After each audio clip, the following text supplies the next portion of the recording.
കണ്ട വല്ലതും കാണണ്ട. ഭഗവാന്റെ കയ്യിൽ തോക്കണ്ട. അവസ്ഥയ്ക്ക് ഒരു മാറ്റവും ഇല്ല. എടാ നീറാശാനും മാധവേട്ടനും ഞാൻ കണ്ടില്ല. സ്ഥലത്തെ പ്രധാനികൾ രണ്ടുപേരും ഉണ്ടല്ലോ. ഇന്നെന്താ നീറേ, പണിയൊന്നുമില്ലേ? ഇന്ന് പണി ഇവിടല്ലേ മേനോൻ സാറേ? നിങ്ങൾ നമ്മുടെ ചെക്കനെ എന്ത് ചെയ്തു? ഓ, അവന് വേണ്ടി വക്കാലത്ത് പറയാൻ വന്നിരിക്കും. പറയുന്നത് ശരിയല്ലെന്ന് അറിയാൻ മേനോൻ സാറേ. എന്നാലും ഈ ഒരു തവണത്തേക്കൊന്ന് ക്ഷമിച്ചൂടെ? ക്ഷമിക്കണം പോലും. കൊണ്ടുപോടാ അവനെ.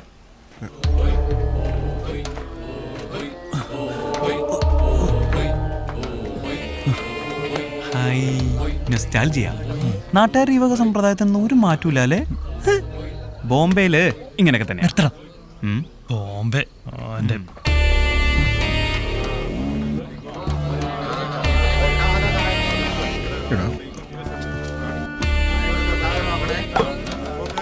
വള്ളിയും തെറ്റി പുള്ളിയും തെറ്റി.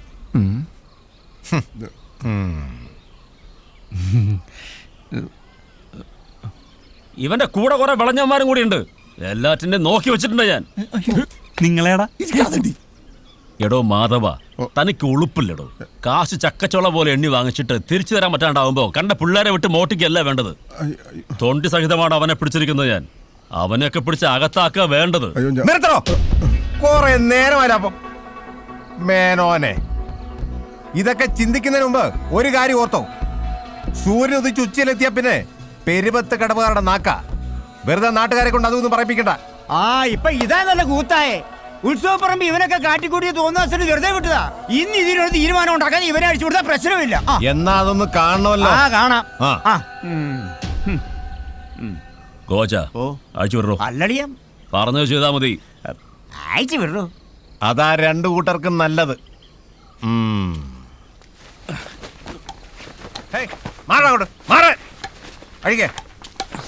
ഇങ്ങോട്ടിറങ്ങാ.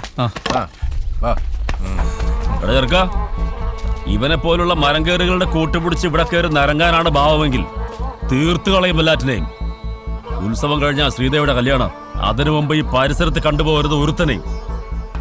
മേനോനെ, ഇവന്റെ കൂടെ അവൾ ഇറങ്ങി വരാൻ തയ്യാറാണെങ്കിൽ ഈ പെരുവത്ത് കടവത്തെ മണ്ണിൽ അവരൊരുമിച്ച് ജീവിക്കും. വാടാവിനിയ. വെല്ലുവിളിയൊക്കെ കൊള്ളാം, അത് പിള്ളേരുടെ കാര്യം. പക്ഷെ മാധവ, നമ്മുടെ കാര്യം മറക്കണ്ട. 8ാം ഉത്സവത്തിന് ഇനി അധികം നാളില്ല.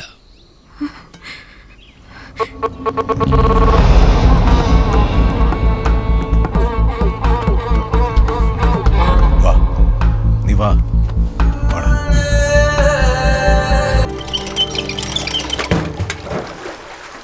എന്റെ തലവിധി, അല്ലാതെ എന്ത് പറയാനാ?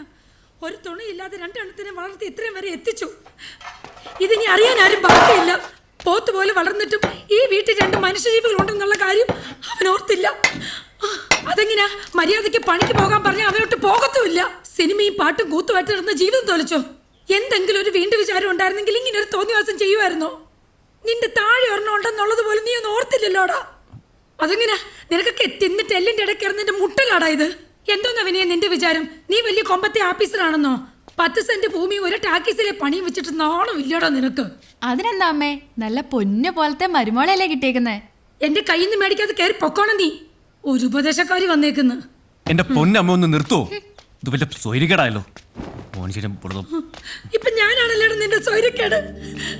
നീ നിന്റെ ഇഷ്ടം പോലെ അയക്കും.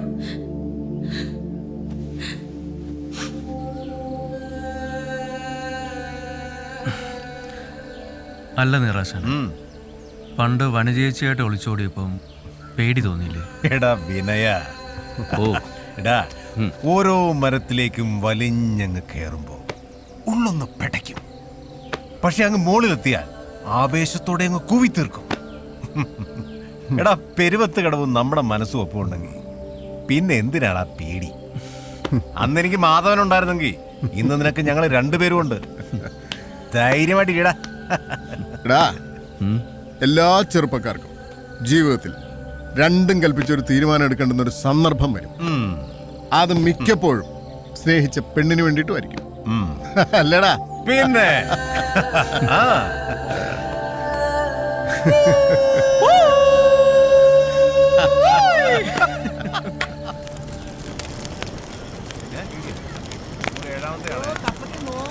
ഓ ശരിക്കും അറിഞ്ഞിട്ടുണ്ടോടാ? അടിയിലോ ചടിയിച്ചോ എത്ര കാലമായി നീ കിടക്കുന്നു കണ്ടു. കഴിഞ്ഞോടി വേഗം ആവട്ടെ, അവിടെ തുടങ്ങാറായി. വിനയാ ദേവന്മാര് ഒറ്റടിക്കാൻ കാലി. അത്ര ഉള്ളണ ഇതൊക്കെ ഇനി ഇവനെ കാലിയാക്കാം.